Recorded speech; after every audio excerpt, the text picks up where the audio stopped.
Graças e paz, queridas irmãs, estamos aqui para mais um dia de jornada. E eu já convido você a pegar a sua Bíblia, abrir lá em Efésios 4, o verso 3, que vai dizer assim: Vocês estão unidos na paz por meio do Espírito, portanto, esforcem-se para continuar unidos desse modo. Em Colossenses 3,14 vai dizer assim: acima de tudo, deixem que o amor dirija a vida de vocês, porque assim toda a igreja permanecerá unida em perfeita harmonia. É sua função proteger a unidade de sua igreja. A unidade da igreja é tão importante que o Novo Testamento dá mais importância a isso que ao céu e ao inferno. Deus deseja profundamente que experimentemos unidade e harmonia uns com os outros. A unidade é a alma da comunhão. Destrua e estará removendo o coração do corpo de Cristo. A unidade está no âmago daquilo que Deus deseja que experimentemos na vida conjunta da igreja. Nosso modelo supremo de unidade é a Trindade, o Pai, o Filho e o Espírito Santo. São totalmente unidos em um. O próprio Deus é o maior de todos os exemplos de amor sacrificial, de humildade para com os outros e de perfeita harmonia. Assim como qualquer pai, nosso Pai Celestial tem prazer em ver os filhos em harmonia uns com os outros. Em seus últimos momentos, antes de ser preso, Jesus orou apaixonadamente por nossa unidade. Ver João 17, do 20 ao 23. Era nossa união que estava em primeiro lugar em sua mente naquelas horas agonizantes. Isso mostra a importância do assunto. Nada no mundo é mais valioso para Deus que sua igreja. Ele pagou o mais alto preço por ela e a quer protegida, especialmente dos danos devastadores causados por divisões, conflitos e discordâncias. Se você faz parte da família de Deus, é sua responsabilidade proteger a unidade da comunidade em que congrega. Você foi encarregado por Jesus de fazer o possível para preservar a unidade, proteger a comunhão e promover a harmonia em sua igreja e entre todos os cristãos. A Bíblia diz: façam todo o esforço para conservar a unidade do Espírito pelo vínculo da paz. Efésios 4:3. Como fazer isso? A Bíblia nos dá algumas orientações e a primeira é: concentre-se no que temos em comum, não em nossas diferenças. Paulo recomenda: concentremo-nos nas coisas que contribuem para a harmonia e no crescimento de nossa comunhão conjunta. Romanos 14:19. Como fiéis, compartilhamos um Senhor, um corpo, um propósito, um Pai, um Espírito, uma esperança, uma fé, um batismo e um amor. Vê os seguintes capítulos da Bíblia e os versículos. Romanos 10:12, Romanos 12, do 4 ao 5, 1 Coríntios, do 1, 1 Coríntios 1, 10, 1 Coríntios 8, 6, 1 Coríntios 12, 13, Efésios 4, do 4 ao 5 e Filipenses 2, 2.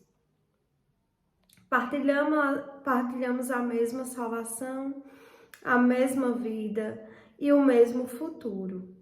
Fatores muito mais importantes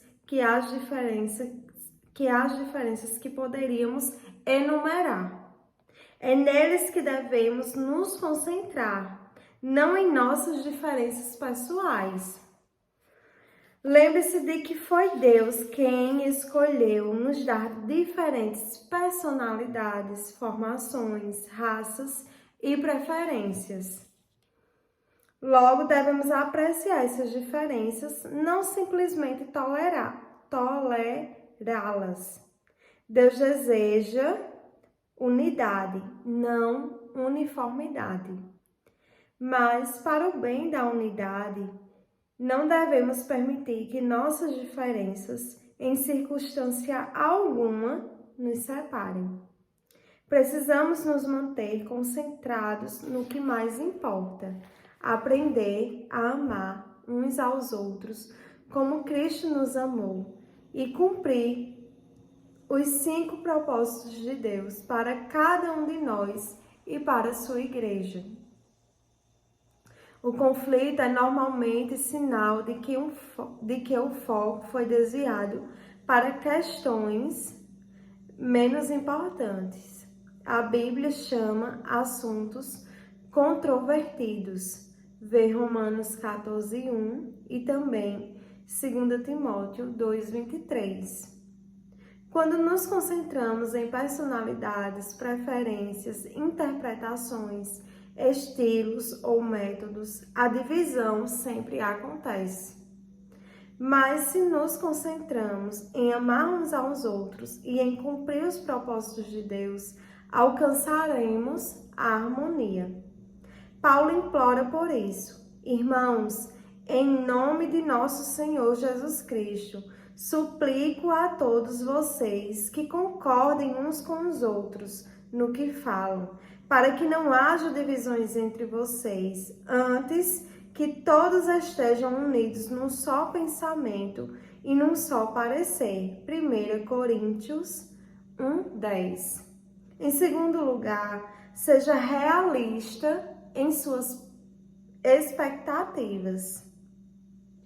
Agora que você descobriu como Deus quer que seja a verdadeira comunhão, é fácil ficar desanimado pela disparidade entre o ideal e a realidade presenciada em sua igreja. Você deve amar apaixonadamente a igreja, apesar das imperfeições que ela tem. Ansiar pelo ideal enquanto critica o real é evidência de imaturidade. Em contrapartida, conformar-se com o real sem lutar pelo ideal é complacência. A maturidade está em conviver com essa tensão. Outros fiéis irão decepcioná-los e desiludi-lo, mas isso não é desculpa para deixar de ter comunhão com eles. Eles são sua família, mesmo quando não agem como tal, e você não pode simplesmente abandoná-los. Em vez disso, Deus nos orienta. Sejam pacientes uns com os outros, fazendo concessões às faltas uns dos outros, por causa do amor que há em vocês. Efésios 4:2. As pessoas ficam desiludidas com a igreja local por muitas razões compreensíveis. A lista pode ser bastante longa. Conflitos, mágoas, hipocrisia, negligência, mesquinharias, legalismos e outros pecados. Em vez de ficarmos abalados e surpresos, devemos recordar que a igreja é constituída de pecadores de verdade, entre os quais nos incluímos. Por sermos pecadores, magoamos uns aos outros, às vezes intencionalmente e às vezes sem querer. Mas em vez de deixar a igreja, precisamos ficar ali e tentar de alguma forma solucionar o que for possível. A reconciliação não é a evasão, é a estrada para um caráter mais forte e para uma comunhão mais profunda. Divorciar-se da igreja ao primeiro sinal de decepção ou desilusão indica imaturidade. Deus tem coisas que quer ensinar a você e aos outros também. Além do mais, não há igreja perfeita para onde você possa escapar. Toda igreja tem fraquezas e problemas e você logo ficará desapontado novamente. Groucho Marx ficou famoso por dizer que não gostaria de pertencer a um clube que o aceitasse como sócio.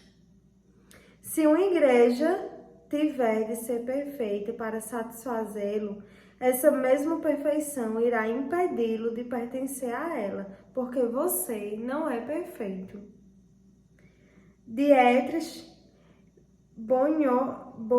Bonhoeffer, ministro alemão martirizado por resistir aos nazistas, escreveu um clássico sobre a convivência na igreja, Vida em Comunhão. Nesse livro, ele sugere que a desilusão com a igreja local é algo bom, porque destrói nossas falsas expectativas de perfeição.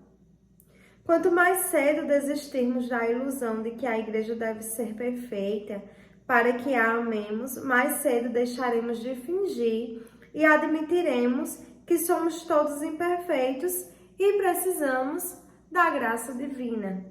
Esse é o início da verdadeira comunhão. Esse é o início da verdadeira comunidade, Toda a igreja deveria afixar uma placa proibida a entrada de pessoas perfeitas.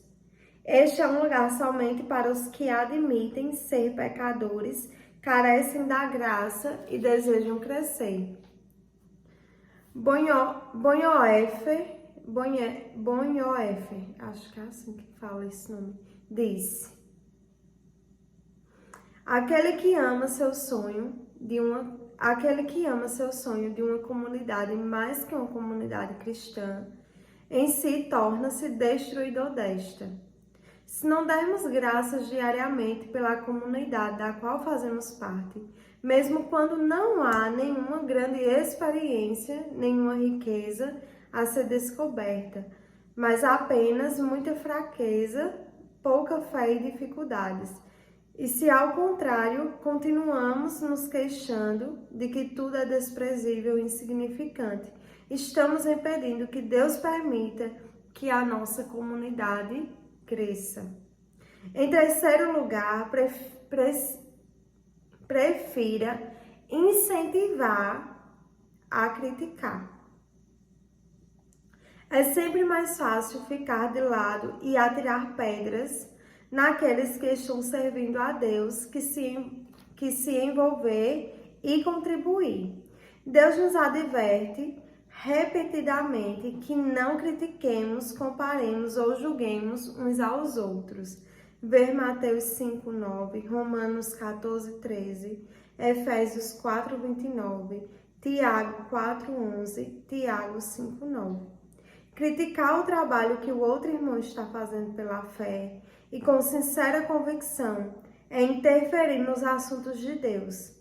Que direito você tem de criticar o serviço de alguém? Não, que direito você tem de criticar o servo de alguém? Somente Deus pode decidir se ele está fazendo o que é certo. Romanos 14:4. Paulo acrescenta que não devemos julgar nem desprezar os irmãos com convicções distintas das nossas. Porque você critica as ações de seu irmão? Porque tenta fazer com que ele pareça pequeno? Todos seremos julgados um dia, não com base nos padrões uns dos outros, nem mesmo por nossos próprios padrões, mas pelo julgamento de Deus. Romanos 14:10. Sempre que julgo o irmão, 4 coisas acontecem instantaneamente. Perco minha comunhão com Deus, exponho meu orgulho e insegurança, predisponho-me em situação de ser julgado por Deus e prejudico a comunhão da igreja. O espírito crítico é um vício dispendicioso. Na Bíblia, Satanás é chamado o acusador dos nossos irmãos. Apocalipse 12:10. Culpar, criticar e queixar-se dos membros da família de Deus é trabalho do diabo. Se fazemos o mesmo, é porque fomos ludibriados e induzidos a fazer o trabalho de Satanás.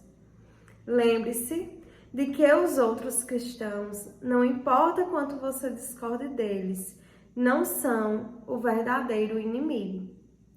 O tempo que desperdiçamos comparando ou criticando outros irmãos deveria ser aplicado na edificação da unidade entre os irmãos. A Bíblia diz: assim estaremos empregando nosso esforço na boa convivência fraterna. Ajudem-se mutuamente com palavras de ânimo. Não ponha seu irmão lá embaixo, apontando os defeitos dele. Romanos 14:19. Em quarto lugar, recuse-se a dar ouvidos a fofocas. Fofocar é transmitir informações quando você nem é parte do problema nem da solução. Você sabe que espalhar fofocas é errado e, se quiser proteger sua igreja, nem mesmo deve dar ouvidos a elas. Ouvir uma fofoca é como receptar mercadoria roubada. Isso faz igualmente culpado pelo crime. Quando alguém começar a falar mal de alguém para você, tenha a coragem de dizer: por favor, pare. Não preciso saber disso. Você já falou diretamente com a pessoa? Pessoas que trazem fofocas a você também irão espalhar fofocas sobre você. Tais pessoas não são confiáveis. Se você dá ouvidos a fofocas, para Deus, você é um criador de casos. Ver Provérbios 16:28, Provérbios 17:4, Provérbios 20:19, Provérbios 25:9, Provérbios 26:20. Criadores de caso dão ouvidos a criadores de caso. Provérbios 17:4. São esses os que dividem as igrejas, pensando apenas em si mesmos. São egoístas sem nenhuma evidência do Espírito. Judas 19. É triste constatar que no rebanho de Deus as maiores feridas sejam causadas por ovelhas e não por lobos. Paulo alerta sobre os cristãos canibais que se devoram uns aos outros. Gálatas 5:15. Destruindo a comunhão. A Bíblia diz que esse tipo de pessoa deve ser evitada. A difamação revela segredos, portanto, fiquem longe de quem fala demais. Provérbios 20:19. A maneira mais rápida de pôr um fim a um conflito, seja numa igreja, seja num grupo, é enfrentar carinhosamente os fofoqueiros e convidá-los a mudar de atitude. Salomão lembra que uma fogueira se apaga quando acaba a lenha. Da mesma maneira, as brigas acabam quando o brigão e implicante é separado do grupo. Provérbios 26:20. Em quinto lugar, pratique os métodos de Deus para a solução de conflitos. Além dos princípios mencionados no capítulo anterior, Jesus ensina à igreja um processo simples, dividido em 3 etapas. Se um dos que dizem seu irmão na fé prejudicar você, converse com ele. Consertem a situação entre vocês. Se ele ouvir, você fez um amigo. Se não ouvir, tome uma ou duas pessoas para que a presença dessas testemunhas torne o ato legítimo e tente de novo. Se ainda assim ele não ouvir, leve o caso à igreja. Mateus 18, do 15 ao 17, o 17 só a parte A. Em meio a um conflito, somos tentados a nos queixar a terceiros, em vez de corajosamente falar a verdade de maneira amorosa à pessoa com quem estamos aborrecidos. A primeira atitude só aumentará o problema. Assim, o correto é procurar diretamente a pessoa envolvida. A conversa em particular é sempre o primeiro passo e você deve fazê-lo o mais breve possível.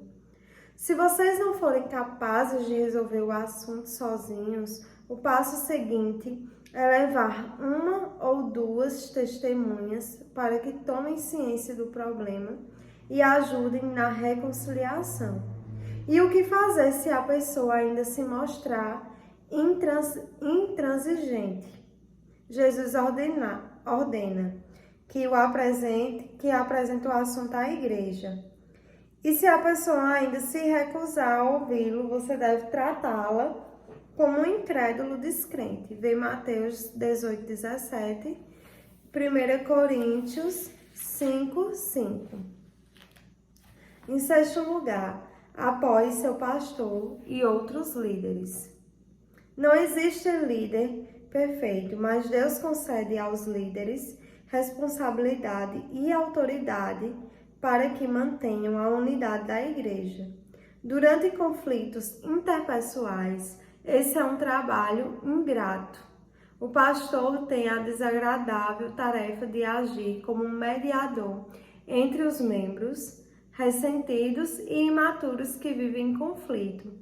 Ele também recebeu a impossível incumbência de fazer com que todos fiquem felizes, algo que nem Jesus conseguiu realizar.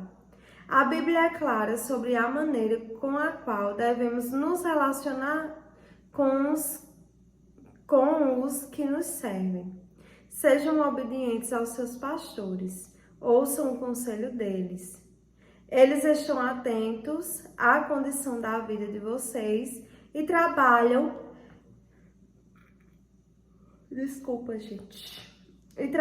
sobre a estrita supervisão de Deus. Contribuam para que a liderança deles seja alegre, não penosa. Por que tornar as coisas mais difíceis? Hebreus 13:17. Os pastores um dia estarão diante de Deus para prestar contas sobre a responsabilidade de zelar por você.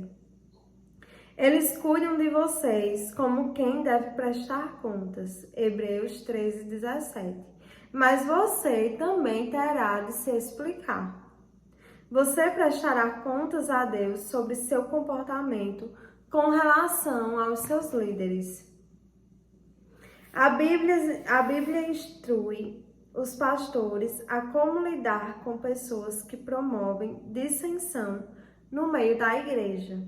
Eles devem evitar discussões e ensinar gentilmente o caminho inverso, enquanto oram para que os encrenqueiros mudem de atitude. Devem admoestar os que promovem polêmicas, rogar por harmonia e unidade, repreender os que desrespeitam a liderança e remover os perturbadores da igreja, caso não considerem os dois avisos mencionados. Vê 2 Timóteo 2, do 14, 2 Timóteo 2, do 14 ao 23 e do 23 ao 26. Filipenses 4:2, Tito 2:15 e Tito 3:2, o 10 e o 11. Os versos, tá, gente?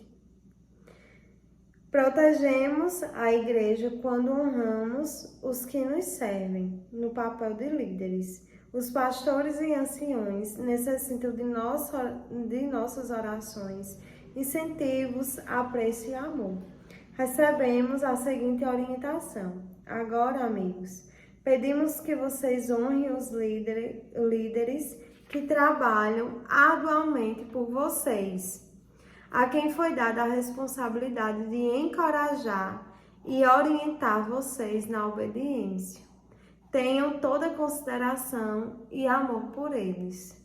1 Tessalonicenses 5, 12 ao 13, o 13 só a parte A.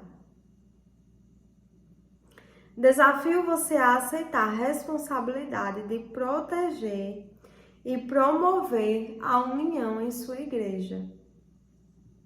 Empenhe-se nesse objetivo com todas as suas forças. Deus irá se agradar disso. Nem sempre será fácil. Em alguns momentos terá de fazer o que é melhor para o corpo e não para você mesmo, mostrando preferência pelos outros. Este é um dos motivos pelos quais Deus nos colocou na família, igreja, para aprendermos o altruísmo. Em comunidade, aprendemos a dizer nós, em vez de eu, nosso, em vez de meu. Deus diz, não pensem apenas no próprio bem. Pense nos outros cristãos e no que é melhor para eles. 1 Coríntios 10, 24. Deus abençoe a igreja que permanece unida. Na igreja Sade de Beck, que no caso é a igreja dele, cada membro assina um pacto que inclui a promessa de proteger a unidade de nossa comunhão. Consequentemente, a igreja jamais sofreu um conflito capaz de nos dividir. Tão importante quanto isso é o fato de que muitos desejam fazer parte dela, uma vez que se trata de uma comunidade unida e amorosa. Para se ter uma ideia, num período de 7 anos, a igreja chegou a batizar alguns milhares de novos convertidos. Quando Deus tem um grupo de novos cristãos que deseja libertar, Ele busca como um incubador a igreja mais carinhosa que puder encontrar. O que você está fazendo no plano pessoal para tornar sua igreja local mais aconchegante e amorosa? Muitas pessoas em sua comunidade estão em busca de amor e de um lugar ao qual pertencer. A verdade é que todo mundo precisa e quer ser amado. E quando alguém encontra uma igreja em que os membros verdadeiramente amam uns aos outros e se importam uns com os outros, somente portas trancadas poderiam mantê-lo do lado de fora. Amém. Louvado seja Deus por essa palavra, né, que tanto nos ensinou hoje, né, sobre a comunhão, sobre a gente resguardar, né, a nossa igreja, sobre a gente ser realmente esse agente de transformação dentro da nossa igreja, respeitando a nossa liderança, né, sendo maduros, né, não imaturos, mas cristãos maduros, né, compreendendo a fé, compreendendo o meu posicionamento dentro da igreja, compreendendo todas essas coisas com maturidade, né? Pensando sobre o meu propósito de vida, o tema para a reflexão de hoje é: tenho a responsabilidade de proteger a unidade de minha igreja. O versículo para memorizar é: portanto, concentremo-nos nas coisas que contribuem para a harmonia e no crescimento de nossa comunhão conjunta. Romanos 14, 19, aqui está na versão CH. Pergunta para meditar: o que estou fazendo pessoalmente para proteger a unidade de minha família eclesiástica neste exato momento? Né? Esse foi um tema que fez a gente refletir bastante, né? Então, que possamos nos fazer essa pergunta, que possamos tirar um tempo para meditar, né, sobre a reflexão de hoje, memorizar esse versículo, para que possamos fazer aplicações práticas nas nossas vidas. Amém? Deus abençoe. Amanhã, permitindo o Senhor, estaremos aqui para mais um dia de jornada, uma vida com propósitos. Deus te abençoe.